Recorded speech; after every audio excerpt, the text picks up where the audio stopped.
வணக்கம்.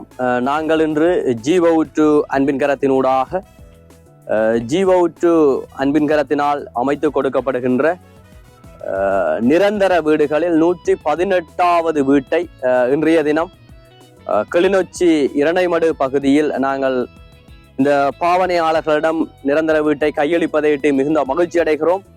இந்த வீட்டிற்கு நிதியுதவி செய்த நிதியுதவியாளர்கள் ரவியண்ணன் ரஜினிகா குடும்பத்தினர் எங்கள் மத்தியில் வந்திருப்பது மிகுந்த சந்தோஷம். இந்த நிகழ்வினுடைய முதல் நிகழ்வாக நாங்கள் இந்த நாடாவை கட் பண்ணி இந்த இல்லத்தை திறந்து தருமாறு இந்த வீட்டினுடைய நிதியுதவியாளரும் எங்களுடைய நியூசிலாந்து செயற்பாட்டாளருமான ரவியண்ணன் அவர்களை அன்போடு கேட்டுக்கொள்வோம்.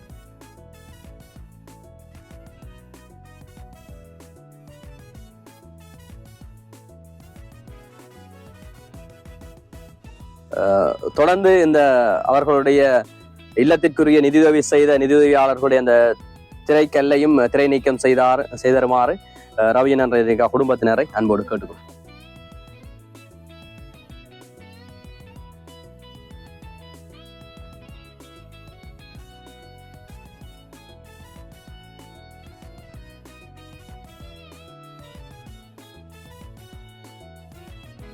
அன்பின் கரத்தினுடைய 118வது இல்லமும் எங்களுடைய நியூசிலாந்து செயற்பாட்டாளரும் இணைப்பாளருமாக இருக்கின்ற ரவியண்ணன் அவர்களுடைய 6வது நிரந்தர வீடு, அவரினால் அமைத்து கொடுக்கப்படுகின்ற 6வது நிரந்தர வீட்டை நாங்கள் இன்றைய தினம் ஜீவவுற்று அன்பின் கரத்தினூடாக உரியவர்களிடம் கையளிப்பதற்கு மிகுந்த மகிழ்ச்சி அடைகிறோம்.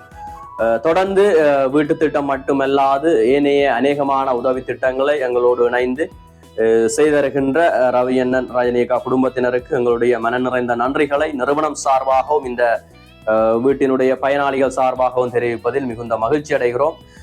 இந்த வீட்டிற்குரிய நிதியாளர் ரவியண்ணன் அவர்களை ஒரு சில வார்த்தைகளை பயந்து கொள்ளுமாறு அன்போடு கேட்கிறோம். நாங்களும் ஒரு காலத்தில் இப்படிதான் இருந்தோம்.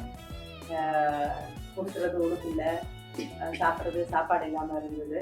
ஆனா அந்த நேரங்களையும் ஆண்டவரை தேடினோம். அப்படி இருக்கிறதுனாலையும் நாங்க கஷ்டப்பட்டு வந்ததுனாலையும் எங்களை போல இருக்கிறார்களை நாங்க நேசிக்கணும் பண்றதுக்காக எங்களால முடிஞ்சது நாங்க வந்திருக்கோம். இந்த வீடு கிடைச்சது சந்தோஷமா இருக்குதா அல்லது எப்படியான ஒரு சூழல் இருந்தது? இது வீடு கிடைக்கிறதுக்கு முன்னுக்கு வீடு கிடைக்கணும்னு சரியான கஷ்டப்பட்டாங்க. மழையில வெயில்ல காற்றுல அப்படி கஷ்டப்பட்டாங்க. இப்ப இந்த வீடு தான் மிகவும் எண்ணில சந்தோஷமா இருக்கு.